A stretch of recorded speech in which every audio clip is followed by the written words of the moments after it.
What's up, guys? Rob Shoecraft here with Restore Fitness. I'm going to talk to you today about a little exercise I like to do. I don't really do this for knee on belly. If you're not familiar with knee on belly in Brazilian Jiu-Jitsu, it's basically a position where, let's say, I don't know.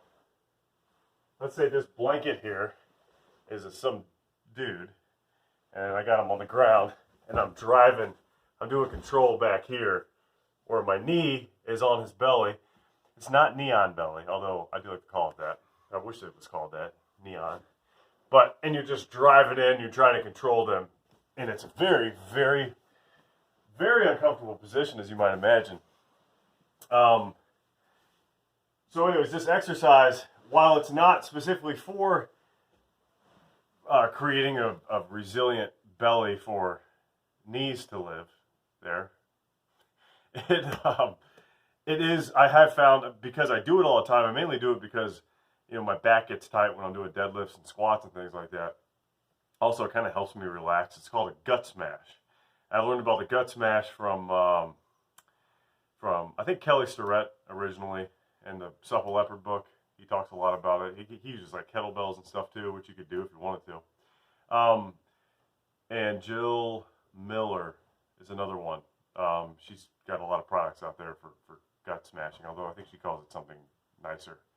But it's all the same kind of thing. Basically what you're doing, if you've ever foam rolled, taking like a foam roller or any kind of self-myofascial release, like with a lacrosse ball or whatever, you foam roll your quads and your upper back and things like that. You're basically loosening up the fascia, any knots that you have.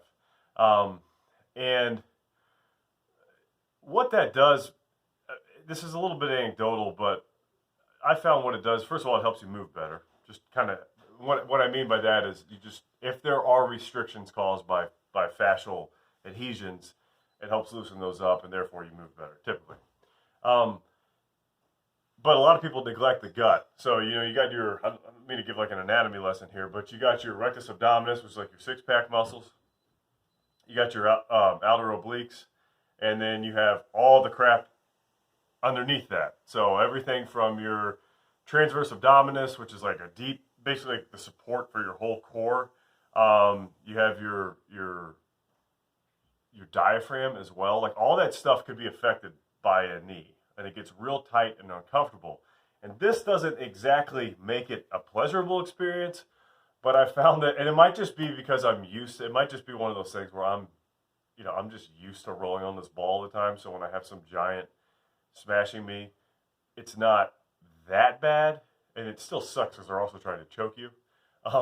But this is at least worth a shot. At the very least, you might notice that you have less back pain. I'll show you how to do it here in a second, I promise. You might find that you have less back pain. Just a basic reason for that is you have your psoas that runs, the muscle that runs, basically connects from your hips to your spine. And one of the only ways to kind of soften that up, that gets real tight, especially if you're like sitting all day. One of the only ways to really soften that up is to attack it, to smash it through the guts. So you're like foam rolling or ball rolling your psoas as well.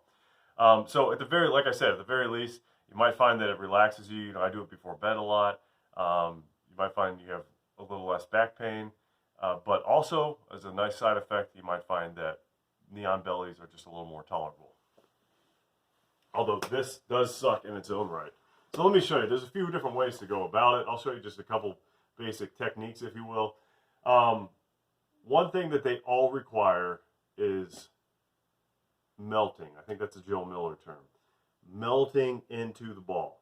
So same would apply for like a foam roller. If you're getting on a foam roller, you're especially if you're really tight, like your quads, you're gonna want to tense them. Your brain's gonna be like, no, this is bad, and you're gonna want to tense up. You want to just try to relax. You try to breathe into it with every breath. Just relax, kind of like yoga, I suppose. So you get on this ball. It's the same thing. You don't want to tense up. You want to just let it happen, right? Just let it happen. So you get on the ball, and you just breathe into it. Just try to sink lower and lower and lower into it. And This is a medicine ball. This is like an Amazon Essentials 10-pound medicine ball. It's super hard. I would not recommend starting with this. Best ball would be like a kid's soccer ball or like one of those, I think Kelly Starrett calls them princess balls. You buy them for like $1 at Walmart, those giant bins. Those work well. It's a lot more forgiving. But imagine, this is a Trevor Bachmeyer. I think he talked about this. Imagine your core, the front of your stomach basically is in 4 quadrants, like starting from right underneath your sternum, which, by the way, this will not help if somebody's driving their knee into your sternum or ribs. You're just kind of screwed there. You just got to get out of it. But imagine you got 4 quadrants here. We're going to start basically working one quadrant at a time, lower to upper. I guess it doesn't really matter which way you go. But if you go lower, you're going to kind of hit the psoas a bit more, just so you know, because it kind of intersects through that a lot more than the upper quadrants. But take about, I'd start with just about 10 deep breaths, slow, deep, melting breaths into each quadrant. So place the ball underneath there. Just try to relax. If you want, you can kind of use a little bit of a technique where you're tensing and then you're relaxing deeper. Tensing, relaxing deeper, kind of like, I guess it'd be similar like a PNF stretch if you're familiar with that. So work each quadrant, do that, and then do the other one. You might find that you have a lot, like I'm always a lot tighter on my right side. It takes a little bit more doing, so maybe that takes 15 deep breaths, whatever. Then move up to the upper quadrant, right underneath your ribs, and do the same exact thing. And then if you want to, you could foam roll your diaphragm too. Lodge this sucker up underneath your, right in the center, like where your solar plexus, where you get ghosted if you get punched, right up in there. Just basically you're ghosting yourself. It's very, very terrible. And lodge it up there, and then take deep diaphragmatic belly breaths. You know, when you're breathing, you should breathe this way anyway, but when you're breathing, you should have your stomach come out before your chest. Take those kind of breaths into the ball.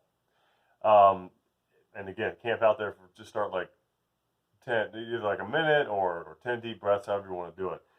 If you really want to get crazy with it, you could do the same thing. Get in there, take a few deep breaths, but then start winding up on the ball. So basically keep the pressure on there. Start moving your feet around so you're basically twisting all your business up and then letting it go. So you're really working, just go back and forth like that. That's also terrible. All of this is terrible. I don't know, maybe just not doing this and just taking neon bellies from time to time is a better way to do it. But like I said, I haven't found the neon bellies are that awful. Maybe I'm just, I don't know. Maybe I just don't have big enough people at the school to crush me. But no, I do. I certainly do. I get crushed quite a bit. But try it out. Give it a shot. It's, like I said, it has many other benefits other than the whole neon belly defense. Give it a shot. Let me know what you think. And subscribe to this channel. And have a great day. I will. Thanks.